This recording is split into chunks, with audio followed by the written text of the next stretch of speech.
Dive into a dynamic discussion with me where I uncover hidden facets of school vouchers globally. I'm Dr. Emily Sherwood. If you're interested in global education and education policy, please like and subscribe. So,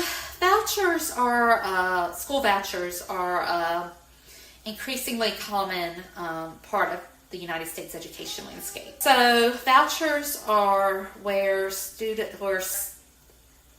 parents or guardians get money for their child to go to a private school. So instead of the child going to public school, the money that would have been spent on that child going to public school is put in the hands of the parents that goes to and then goes to private schools. And this is becoming a big issue. 14 states now have voucher programs of some sort, and it's that are near universal. So almost any parent could get a voucher in those states. And other states are starting to have more and more programs. Texas is starting a program, and I think South Dakota is. Tennessee and South Carolina are both trying to expand their programs. They're giving a lot of money to vouchers within the state schools, the state budget. A lot of money is going to vouchers. And sometimes this is also called ESAs, Educational Savings Accounts. It's the same thing. And there are all kinds of problems with this in the United States, which I'm going to talk about briefly, but I thought it would also be interesting to talk about the global landscape of vouchers. So vouchers is very much an American idea. It's been done in America more than anywhere else, across all grade levels. And in the United States, it's basically kind of a free-for-all. So students, there's very little accountability, there's very little strings attached for private schools to take this money. Schools can select who they vote. They get the money no matter what their test scores are, no matter what, generally no matter if they have a religious affiliation or not, they just get the money. That's not the case in other places. So the two biggest voucher programs both have worldwide, other than the United States, they both had accountability and a lot of responsibility for the private schools, and those turn out a little different than the United States. So I'm going to talk about that first. So Chile had what arguably is the world's first large voucher program, and that took place in 1981. And Chile at that time was under dictatorship, and there was very much this idea of return to values, and it was like that for many years. So what Chile found with this voucher program is that the test scores, which had been going up until that point, started to stagnate. They kind of just stayed the same. And there was increased inequity, which if you watched my video about charter schools, this is something we see a lot in school choice. The students who struggle the most, students who do not benefit the most, are those vulnerable students who are poor, maybe live in a rural area or have fewer resources. A lot of minority students, those are the students who struggle the most with vouchers. And if you think about it, it makes sense from a logical perspective, because if private schools can students who are learning the language, if schools can choose who they want to accept, are they going to accept children who have significant educational needs? Are they going to accept children who maybe need to learn the local language? Are they going to accept children who don't have the money? A lot of private schools exist because because there's a group of parents who want their children to be separated from people that they think are inferior. Not all. There are many private schools that are very much connected to the community. I think in the Catholic Church, their schools generally serve a lot of poor children and children from disadvantaged backgrounds who may have special needs or be English learners. But there are a number of schools that exist because parents want to have their children educated with a certain group of people. So this became a big problem in Chile. They noticed that the schools weren't improving and their education wasn't improving, and there was all this inequity. So in 2008, there was a big reform of the voucher movement. So a few things happened that made that change very different. So, first of all, students who were poor, who had low socioeconomic status, their parents didn't have much money, those students got extra money, extra voucher money. And that was an incentive for the private schools to take those students because the private schools could use that money. Private schools often struggle financially because education costs a lot. Other thing was that schools had to agree that they would not charge more than the voucher for these students. So schools could not charge, let's say the voucher was worth $8,000 US, that's about the price of the voucher here. They could not charge, let's say, $10,000 or $12,000. They had to just charge the $8,000. So students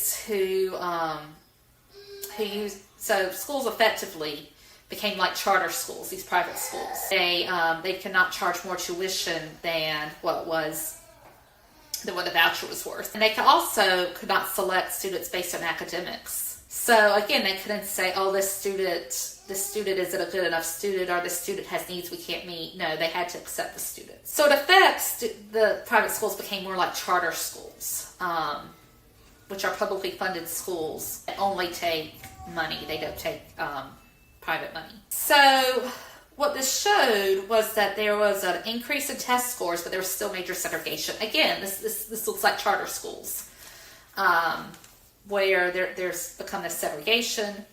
But there was also an increase in accountability. So some of these schools became better because they had to, because part of the deal was that these schools had to agree to be monitored by the government, to have testing of the students, and to keep those students, have some sort of standards. And most private schools actually declined. They actually started struggling because now they had to take in these students, and a lot of the schools that could be selective and that could charge more money, that they could serve a clientele that was easier to teach and that had more resources. So that's Chile. That's one of the examples. The other example is India. And India is now the biggest country in the world. And India has a long history of both public and private schools. And traditionally, the public school system was not considered very good in India.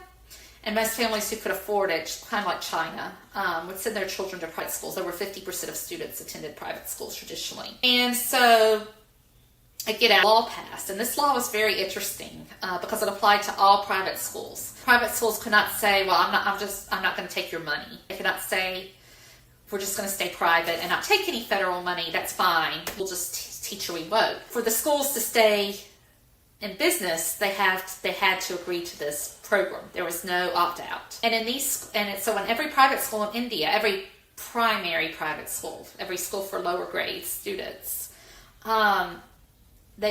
every school must reserve 25% of seats for students receiving vouchers. And the vouchers only went to students who were considered poor, who had low socioeconomic status, and there was also concern about caste, which is a very Indian thing. But caste is social standing. So disadvantaged students, based on this formula, students were disadvantaged. So now all private schools that serve primary school students in India, 25% of those students must be poor students or students from disadvantaged backgrounds taking this voucher money. They also had to agree to a set of pretty stringent demands by the government, including things like having a playground. That's something that a lot of private schools in India didn't have, but they had to have that. They had to have certified teachers. Again, this is something that, by definition, private schools usually don't have. Or at least they don't have to have. I think it would be very unusual in the United States to argue that a private school had to have certified teachers, because again, the whole idea is that the school's private. It does what it wants to do. And it had to raise those teachers' salaries and pay similar to public schools. It even had rules like you can't retain students. So if you watch my video on grade retention, that can cause harm, especially to poor students and students with disadvantages. So students cannot be held back. They have to go into the next grade. There were very stringent requirements with this. And so what happened was really interesting. The schools could not charge the voucher students more than the voucher was worth. So they had to take at least 25% of students had vouchers, which was a lower amount of money than the schools would usually charge. And because of this, and because of all these requirements that the schools now had, the schools could not, they struggled financially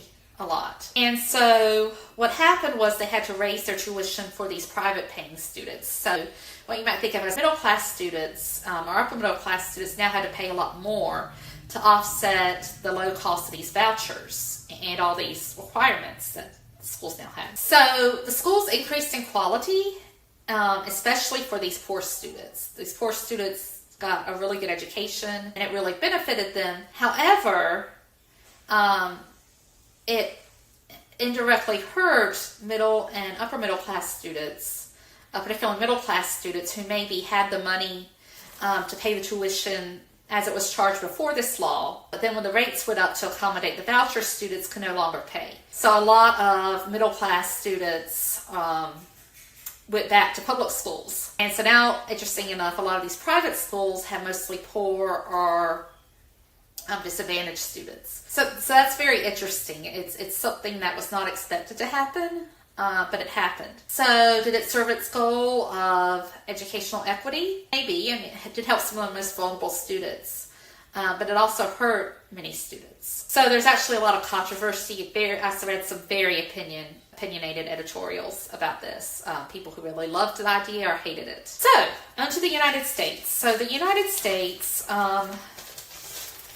as I said before, in the United States, there's very little accountability for these private schools, and there's very little selection of these private schools. Sometimes in some states, like South Carolina, the schools do have to apply to use these vouchers or ESA funds, but the process is incredibly stringent. Most schools can apply and get in most cases. So you have students going to these schools and you don't necessarily know what's being taught. You don't know what kind of standards they hold the students to, even student outcomes, because there's not testing required. Unlike in Chile and India, where you see that there was a lot of accountability required. And the research shows that in the United States, most of the time the vouchers are not enough to go to these schools. For a school to be a really good quality school, it's more than what the voucher is worth. Private schools that are really elite and have really good outcomes routinely will charge $15,000 to $25,000, whereas a voucher is anywhere from usually $8,000 to $12,000. So the people who use the vouchers, research has shown, or the ESA, call them ESAs, are generally people who already go to private schools, who have the money, and now they're just subsidized. Their education is subsidized. They don't have to pay as much to go.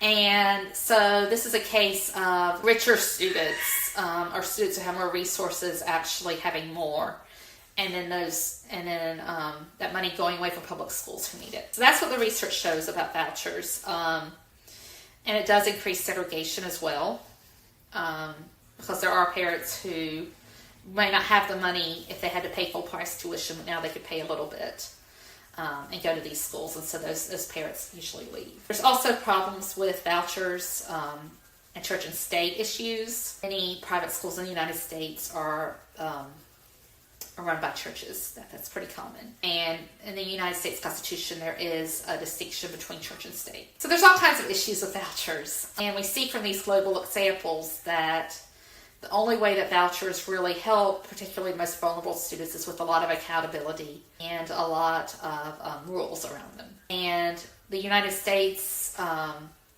doesn't like rules in education. That's part of the argument that's going on right now about the Department of Education. There's this idea that schools should be able to do what they want to do and not have somebody from Washington tell them what to do. So I don't see vouchers or ESAs working in this country unless there was some major change. I could be wrong. And maybe as this program is expanded, it will become different. Maybe there will be more accountability, and maybe that will lead to some help for the students.